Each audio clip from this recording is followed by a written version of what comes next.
Salamat, O Diyos, dahil kayo'y Diyos na mabuti sa amin. Nagpapasalamat kami, Panginoon, sa aming tinatamasang lakas ng katawan, kalusugan. Salamat sapagkat kami ay binibigyan mo ng kakayahan na makagawa ng maraming bagay. Salamat sa maraming mga opportunities, O God, to enjoy life, to have happiness, and even to have pleasures in this life that are not against your will, O God. Salamat po sapagkat binibigyan niyo kami ng mga ideya, mga inspirasyon, karunungan, husay. Napakarami namin dami ipagpasalamat sa iyo, O Diyos. Salamat po sa kaligtasan ng aming kaluluwa. Salamat po sa pag-iingat niyo sa amin laban sa masasamang tao at masasamang espiritu. Pagpalain mo ang bawat salita na nagmumula sa Biblia, Panginoon, na aming pagbubulay-bulayan. Paramihin mo ang hiwaga at kapangyarihan nito sa aming buhay, maging lakas ng aming espiritu at maging ng aming lupang katawan. So, Father, may you give us wisdom to put into practice your wisdom that we will hear. Be the speaker. We are confident that you hear this prayer as we ask in the name of Jesus Christ, our Lord, our Savior, and our friend. Ang buhay po na ito, napakaraming dapat gawin. Napakaraming dapat na tungkulin, na magampanan. Napakaraming dapat na sakripisyong dapat harapin. At marami rin mga kasiyahan na dapat malasap. There is so much to do and enjoy in this life. Therefore, life is meant to be long. At least it should be long enough to do many nice and wonderful and great things. Sabi po sa Psalm 90 verse 10, a normal life is about 70 years. 70 years. At kung tayo do'y pinagpapala ng Diyos, ay nadadagdagan pa yan ng higit sa 70 years. Kaya, sayang naman kung higit na maiksi ang magiging buhay ng isang tao dahil sa kanyang kapabayaan o dahil sa kanyang pagkakamali. At yan po ang nais ating pagbulay-bulayan ngayon. To maximize the beauty of life is to lengthen your life. Pahabain ang buhay na ating tinatamasa. How can you have a long life? How can we lengthen our life? The first and the most important thing to do is to love God. Mahalin ang Diyos. Anong kinalaman nun? Psalm 91 verses 14 to 16, because He loves me, says the Lord, I will rescue Him. I will protect Him, for He acknowledges my name. He will call upon me and I will answer Him. I will be with Him in trouble. I will deliver Him and honor Him. With long life will I satisfy Him and show Him my salvation. So yan daw ang gustong gawin ng Panginoong Diyos sa isang taong nalulugod sa Kanya, nagmamahal sa Kanya at kinalulugdan niya, ililigtas niya mula sa mga panganib at pahahabain niya ang buhay. Love God. Who you love can lengthen or shorten your life. Napakahalaga yan na ating namnamin. Kung sino ang minamahal natin ay pwede magpahaba o magpaiksi ng buhay natin. And when we add, whatever you love can lengthen or shorten your life. Ano bang ating hilig sa buhay? Ano bang gusto natin mga libangan, hobbies? Ano bang ating uri ng pamumuhay, ng lifestyle? Yan yung nakakapagpahaba at nakakapagpaiksi. Bagamat, ang itinakda ng Panginoon ay isang buhay na mapayapa, mahaba at mabunga para sa lahat, pero tayong tao ay binigyan niya ng free will. Kaya meron tayong participation kung umiiksi o humahaba ang ating buhay. Kaya dapat may ginagawa tayong tama. At una dyan, love God. Then obey God's teachings and commands. Isang napakalakas magpahaba ng buhay, yung masunurin. Nakita niyo po yung pag-inom ng gamot, kung sinusunod ninyo yung dosage, humahaba ang buhay niyo. Pero huwag niyong sundin yan, katulad ng isang totoong kwento na nangyari sa Pampanga. Isang ina, sabi ng doktor, bilhin niyo po ang lahat ng gamot na ito at ipainom niyo lahat sa anak niyo. Kasi alam ng mga doktor, yung habit ng iba ay pag medyo gumaling-galing na, titigilan ng pag-inom ng gamot. Binili nga ng masunuring ina at ipinainom ng lahat, sabay-sabay. Namatay ang bata. Totoong kwento. Hindi sumunod sa instruction ng doktor. Kung tayo susunod sa instruction ng doktor ng mga doktor, sa kanyang ipinagagawa sa atin kung anong dapat ginagawa, kailan, anong hindi dapat ginagawa, hindi hahaba ang ating buhay. Bakit? Siyang nakakakilala ng ating katawan, ng ating espiritu, ng ating emosyon. Kaya pag sinusunod natin siya, parang sumunod kayo sa manufacturer's instruction how to use a certain product. Kung yung kuryente mali, sinaksak mo sa ibang voltahe, sasabog agad yung gamit, patay na siya, tapos na yung buhay niya. Pagka hindi natin ginawa sa tama, masisira agad. Ganon din ang katawan ng tao. Yung may likha sa atin, ang nakaalam ng higit kung ano ang marapat. Deuteronomy 4:40, keep his decrees and commands, which I am giving you today, so that it may go well with you and your children after you, and that you may live long in the land the Lord your God gives you for all time. So ang pagsunod daw sa kautosan ng Diyos ay nangangahulugan ng pagpapahaba ng buhay ng tao. Kaya pati po ang pagpapahinga, iniutos ng Diyos. 6 days you shall labor and do all your work, and on the 7th day you shall rest. Utos yan ng Panginoon. Yung iba sobrang sipag, hindi na nagpapahinga. Akala nyo natutuwa ang Diyos. No. Dahil pag sobrang sipag at di ka nagpapahinga, you are disobeying God. That's disobedience. Kahit pa sabihin mo dahil sa kadakilaan, dahil sa kasipagan, pero alam ng Panginoon ang limit na kayang dalhin ng katawan ng tao sapagkat siya ang lumikha. And God remembers that we are dust. That's why it is important to be obedient.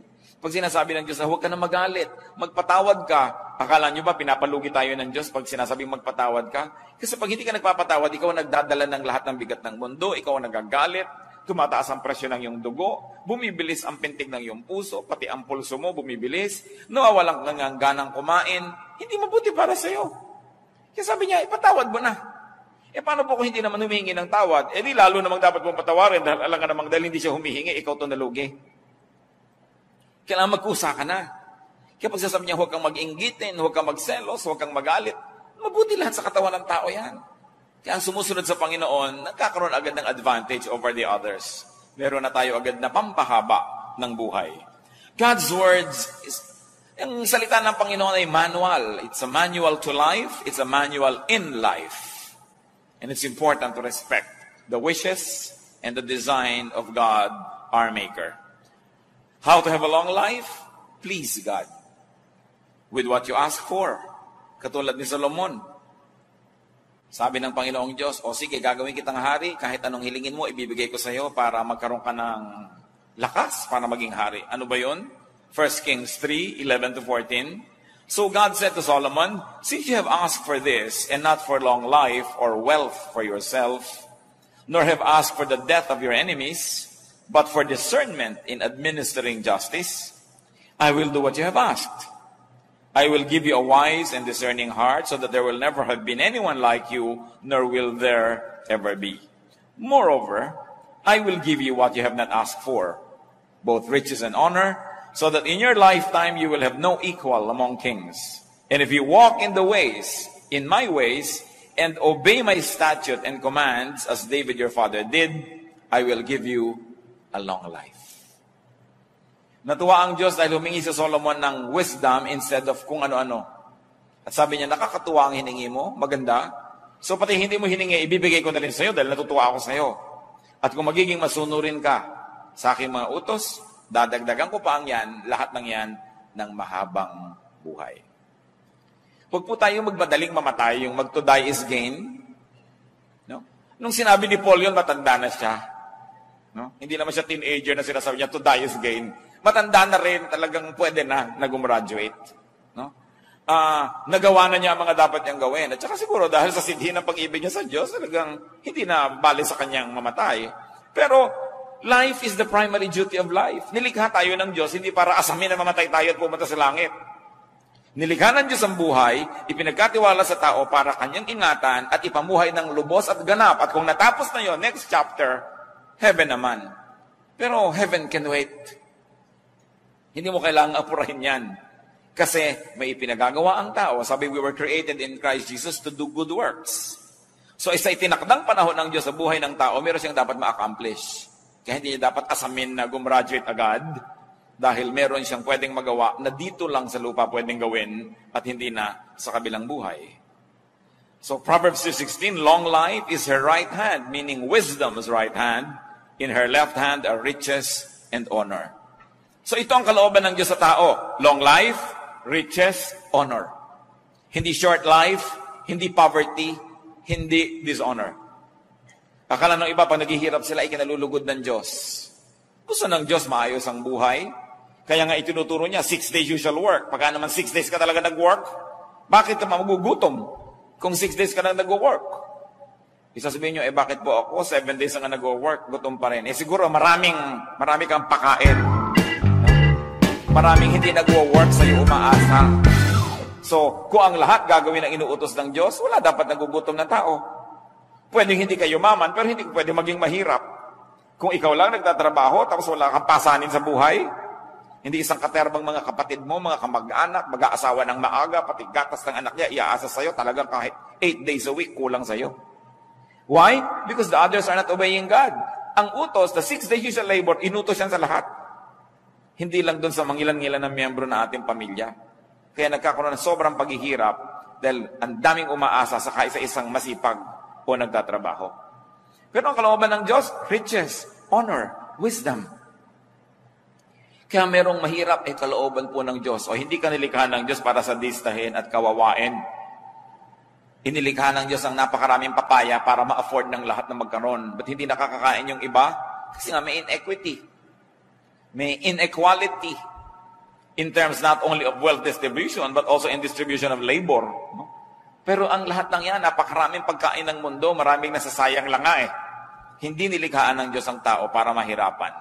Ecclesiastes 2:26, to the man who pleases Him, God gives wisdom, knowledge, and happiness. So ang buhay din para maging masaya tayo. Huwag kayong mag-guilty. Kung kayo religious, dapat malungkot. But to the sinner, He gives the task of gathering and storing up wealth to hand it over to the one who pleases God.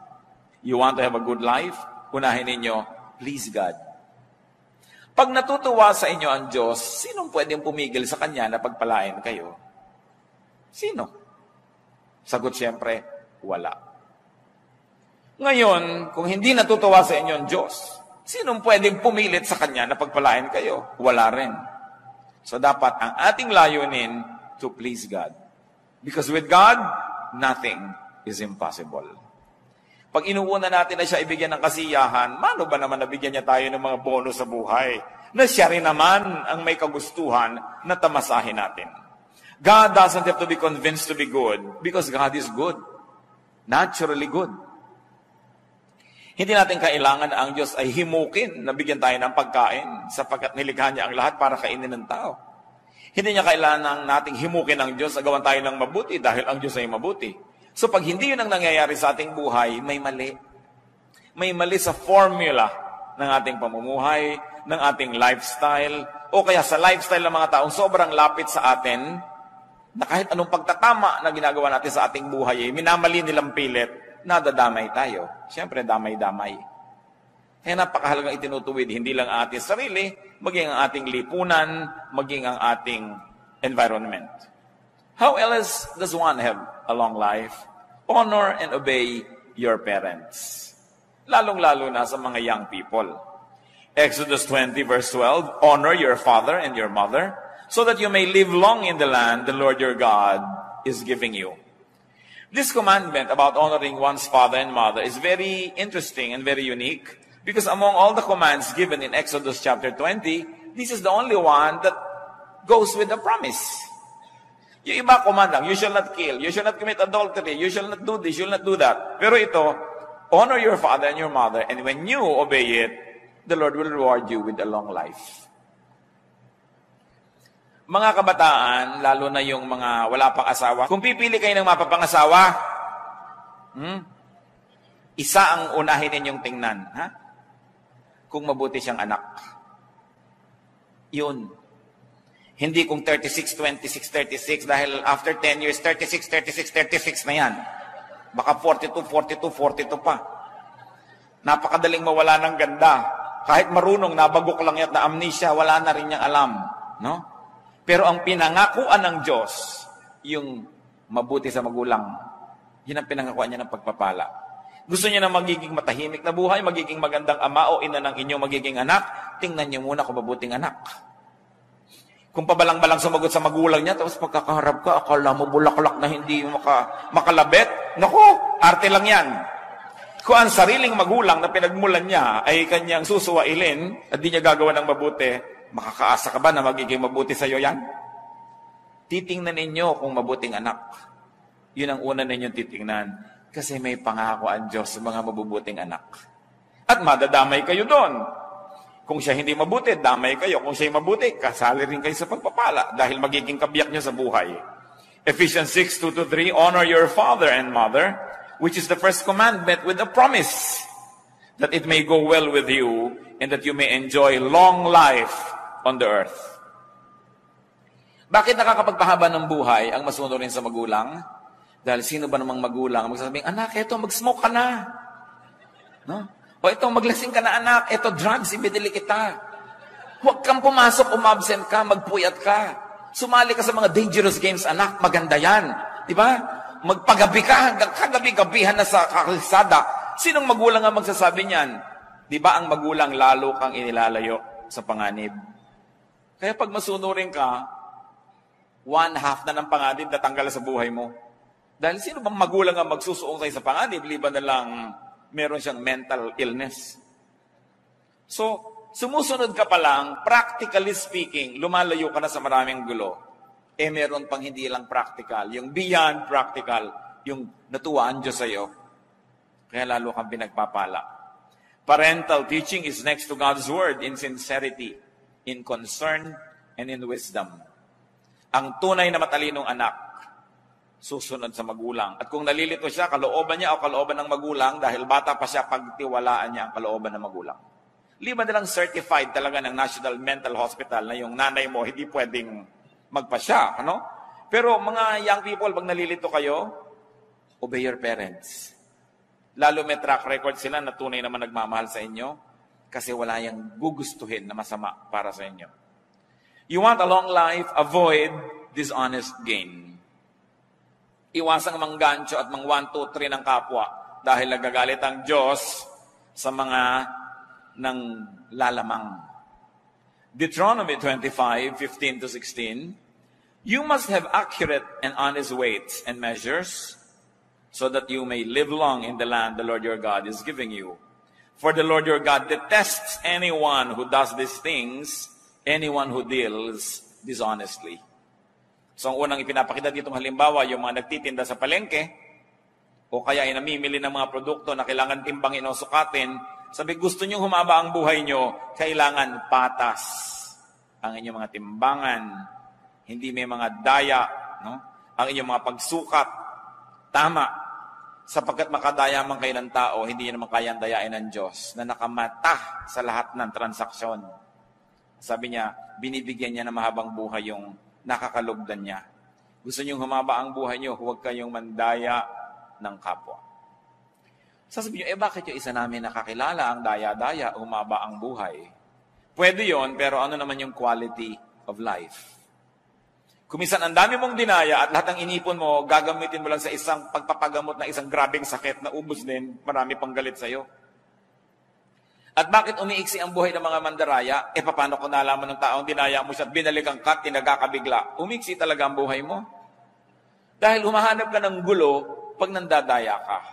Alam niyo kung ang lahat lang ng tao susundin ang salita ng Diyos, tahimik ang mundo. No? Peace on earth. Hindi mo kailangan ng Miss Universe para magka-peace on earth. Susunod ka lang talaga sa Diyos. Proverbs 28:16, he who hates ill-gotten gain will enjoy a long life. Yan daw mga namumuhi sa mga tinutubo sa pandaraya, magkakaroon ng mahabang buhay. Honesty pleases God. Honesty keeps you away from troubles with men, therefore you will have a long life. And you want long life, be fruitful. Produced honest gain. Alam niyo kung sino lang yung gustong mamatay na? Yung walang magastos. No? So kung ikaw productive, pag may sakit ka, may pambili ka ng gamot, may pampadoktor ka, naiinip ka, may panglibang ka sa buhay, may gusto kang tulungan, natutulungan mo, ayaw mo pang mamatay. Nakita niyo yung mga pharaoh, yung mga emperor, yung lahat mga hari at mga reyna, kutak-kutak at mga elaborate na ritual pag sila namatay kasi gusto nilang ituloy pa yung buhay nila next life kasi enjoy sila eh. Pero yung mga slave, naku, gusto na nang mamatay agad dahil yun na lang ang pag-asa nila makatakas sa hirap. So pag tayo po, mabunga sa buhay, dahil marami kang tinatangkilik, marami kang na-enjoy, you naturally want to extend life. That's why to be fruitful, you will naturally position yourself to love life. Sa Matthew 25:21, paano ginantimpalaan yung mabuting manggagawa? His master replied, "Well done, good and faithful servant. You have been faithful with a few things. I will put you in charge of many things. Come and share your master's happiness."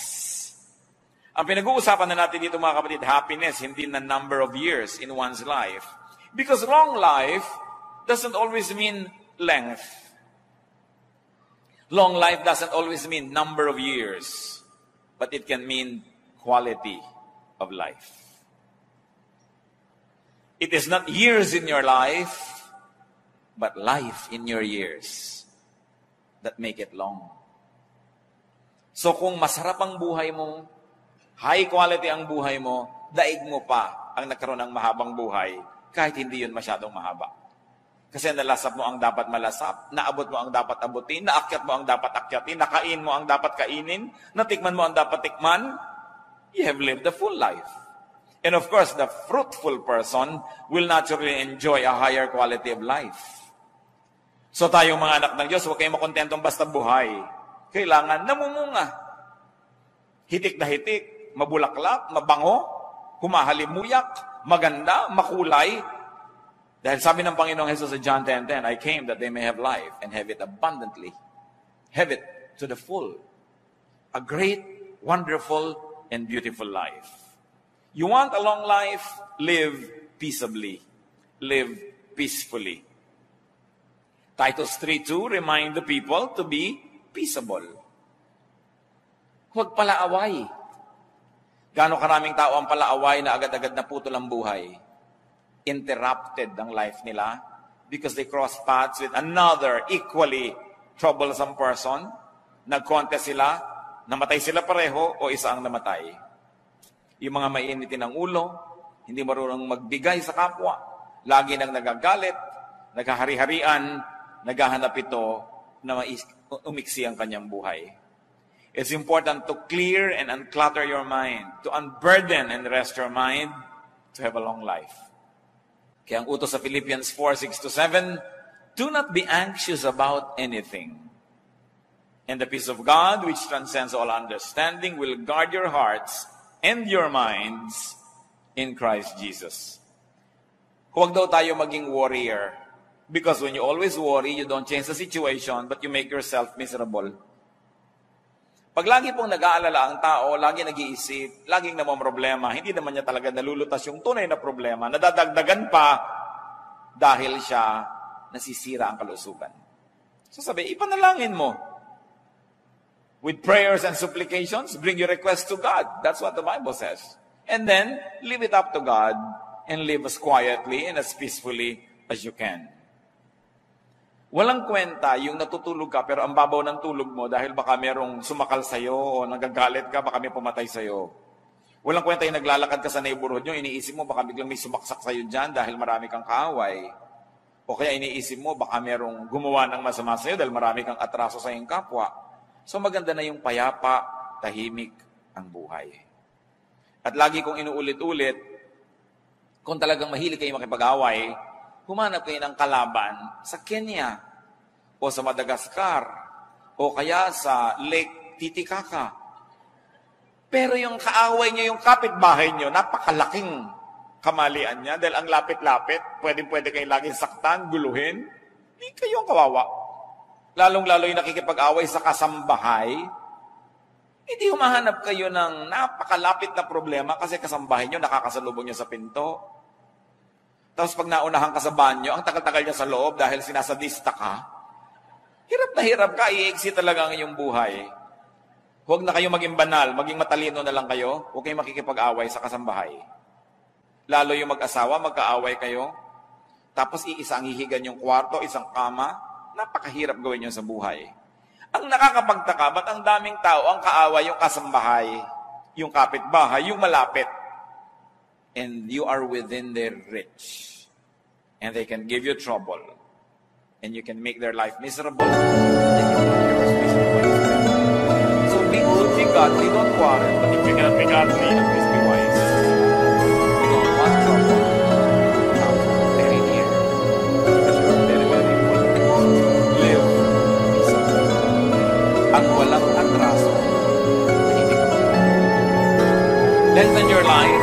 live healthfully. Puso-puso niya ngayon. Dami-daming spa. Lahat gusto ko bang food detox. Lahat ay umiinom mga herbs at ano-ano kasi sa taong lumusok. Nag-gym, nag-exercise. Ano kung pinagagagawa sa buhay? Dahil gusto ng tao ngayon, alam niyo, kabaan ng buhay. Dahil kahit baka tayo reklamo ng reklamo, ang totoo ay masarap ang buhay. Kung hindi pa naman masarap yan, gusto kong kabaan. So, hindi dapat reklamo ng reklamo ang tao and live healthfully. Take care of your body. Your body is the temple of the Holy Spirit. And if that doesn't appeal to you, at least think that your body is the only temple of your own spirit. Pag yung temple mo, sira-sira, kiba-kiba, ano mangyayari sa sarili mo? Spirituality. Your body is the only physical seat of your life. Nakita niyo, pag bumigay na ang katawan, tapos na ang lahat. Tapos na ang mga pangarap, tapos na ang mga inaasahan, tapos na ang excitement. Pagka ang tiyan ayaw na mag-digest o ayaw tumanggap ng pagkain, wala nang appeal ang lahat ng pagkain. Wala nang kahulugan ng anumang bagay. Anong kahulugan ng mga kulay? Anong kahulugan ng magagandang bukid sa isang nabulang? Anong kahulugan ng lahat ng tunog sa isang bingi? So anong kahulugan ng ganda ng mga tanawin kung napakasakit ng nararamdaman sa buhay? Wala, wala. Kaya ang tao pinapakaganda niya ang kanyang katawan kasi doon lang siya pwedeng makikonnecta with the physical world. Your spirit cannot connect with the physical world. Just be your stomach, your eyes, your ears, your skin. They are the only ones created and equipped by God to perceive, to understand, and to interact with the natural world. So kailangan inaalagaan mo yung katawan. Isa dyan, napakasimpleng remedyo mga kapatid. Drink lots of water. Water is life. Kaya nga pag yung Panginoong Jesus tinawag na I am the living water. Ganun ang kahulugan ng tubig sa buhay. Pati si Elijah, isang propeta na gusto nang mamatay dahil napagod sobra. 1 Kings 19:6, he looked around and there by his head was a jar of water. He drank. And you know what happened after he slept? He became strong again. He got revived. Napakahalaga ng tubig. And most people, at least 85% of people are dehydrated. We don't drink enough water. Ang dami nating ipinapawis, ang dami nating ina-excrete ng mga liquids. Very few people really drink enough water. Si Daniel, no, at ang kanyang mga kaibigan na Shadrach, Meshach, and Abednego, sila yung mga royal boys sa Judah, sa Israel, pero nung sila yung naging mga bihag sa kaharian ni Nebuchadnezzar, pinapakain sila ng king's food, pinapainom ng king's wine, they refused. Sila ayaw namin kumain ng mga matatapa na pagkain na yan, mga masasarap na pagkain ng hari at kuminom na kanyang mga alak. Pagkainin nyo lang pinagulay, painamin kami tubig. Sabi nung nagbabantay sa kanila, dahil mga prinsipe naman sila, mahalaga rin sila. Ako, mapapahamak ako pagka nakita kayo ng hina. Pakainin nyo lang kami ng gulay at painumin ng tubig 10 days, then test our strength. Pagka hindi nyo kami nakitang malakas, edi sige, kakainin na namin pinapakain nyo. At sinubok nga yun at nakita sila higit na malakas. Kaya doon sa kumakain ng karami-raming rich foods and rich drinks. Daniel 1:12, please test your servant for 10 days. Give us nothing but vegetables to eat and water to drink. At hindi sila nalugi. Napakahalaga na umiinom ang tao ng tama. Many drinks are time-released poison. Sa mga hapagkainan, nakikita mo kung minsan kung ano pinapainom ng host, hindi mabuti sa tao. Although masarap sa bibig, masarap ang lasa. Masarap hanggang dito lang sa dila. Paglampas sa lalamunan, laso na. Kaya kailangan sinusuri ng tao at inuuri kung ano ang kanyang pinag-iinom sa buhay. Yung mga tubig na kinulayan ng mga madidilim na kulay, nilagyan ng isang katerbang asukal, ang mahal-mahal pa. Nakakabuti ba yan sa tao? Eat lots of clean vegetables, but drinks lots of water. So eat lots of vegetables and green leaves. Ganyan ang nakita natin halimbawa sa Biblia. Ang Panginoong Diyos, nung nilikha niya si Adan at si Eva, at tinuruan niya ng kung anong pwedeng kainin, anong sabi niya? All the fruits here you may eat. Right? Except one. So ang tunay na original na kagustuhan ng Diyos sa kainin ng tao, bungang kahoy. Hindi sinabing, yung ahas, kainin ninyo, yung ibon, kainin ninyo. Hindi, Later lang nangyari yun. Pero yung unang-unang sinabi ng Diyos, ito, you are free to eat any of the fruits. Ibig sabihin, it comes from the plant kingdom, yung food ng tao, not from the animal kingdom. Noon lamang ang tao ay bumagsak na nagkasala, yun yung naisipang unang kainin, no? Yung mga kung ano-ano. Daniel 1:15-16, at the end of 10 days, they looked healthier and better nourished than any of the young men who ate the royal food. So the guard took away their choice food and the wine they were to drink and gave them vegetables instead. Ang sarap-sarap sigurong maging mahilig ka sa gulay. No? I was talking to one Chinese health practitioner. Sabi niya, you want a healthy life? Sabi niya ganon, 1:4. 1 portion meat to every 3 parts vegetable. No? Sabi ganon. At most. Sabi niya ganon. Dapat 1 portion. 25% lang. Hindi yung puro karne, tapos wala kang kagulay-gulay na kinakain. Diba? Pumunta na siya, tapos kinain mo pa lahat, ang bituka, ang dugo, ang lungs, ng hayop. Kinain mo na lahat, wala kang nang pinalampas. No? So, ano nangyari?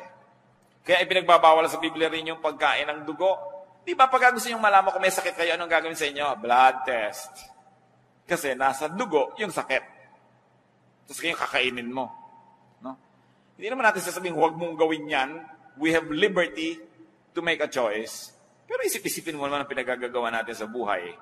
Ezekiel 47:12, fruit trees of all kinds will grow on both banks of the river. Their leaves will not wither, nor will their fruit fail. Their fruit will serve for food, and their leaves for healing. Nakita niyo yung itinasabi na mangyayari na bagong buhay, bagong mundo, bagong paraiso ng tao. Sabi ko na, ang kakainin muli, prutas. Paano ka magkakaibiganin ng cobra kung gusto mo siyang iihaw? No? Paano ka naman magiging kaibigan ng mga hayop kung gusto mo siyang gawing pork chop? No? So hindi magiging tahimik ang buhay mo. So sabi niya, leaves for healing. So, nasa dahon ang mga pagpapagaling sa tao. You want to be literal? Think herbal. No? Na talagang nasa mga dahon, napakasarap na kinakain mo yung mga green leafy vegetables. Grade 2 pa tayo, tinuturo na yan na eat green leafy vegetables. No? Pero yung bang ginagawa natin sa buhay? And when you have to fast correctly. May tao po nag-fast, ginaya si Jesus 40 days, namatay. Sa Diyos ko, bakit po ako namatay? Ba't mo ginagaya si Jesus? Si Jesus ka ba? Diba? Hindi ka naman pinag-fast ng 40 days. Di papako ka na rin, gayahin mo na siya ng lubos. No? So, sabi sa Matthew 6:16-18, when you fast, do not look somber as the hypocrites do. Put oil on your head and wash your face, so that it will not be obvious to men that you are fasting. In other words, there's a correct way to fast. And there's an incorrect way. So kung talagang convinced ka na magpa-fast, at least get medical advice. Kakayanin ba ng katawan mo yan? Makakabuti ba? Kasi up to a point, it's really good to fast because your body uses your stored energy. Sabi po nila, pag kumain ng tao sa gabi at natulog na siya, titigil ang buong metabolism, so lahat ng kinain niya magiging taba. No? Dahil hindi naman nagamit Kaya yung iba gusto nila talaga, no eating after 6. Kasi sabi nila, it takes 3 hours to fully digest food. So pagkakain mo, dapat 3 hours ka pang gising bago ka matulog. Pero kung matutulog ka na mamaya, kumain ka pa sa katerba, magiging taba lang yun. Hindi mo magagamit. Yung after 6. Yung iba naman, ang dieta nila, after 6 courses.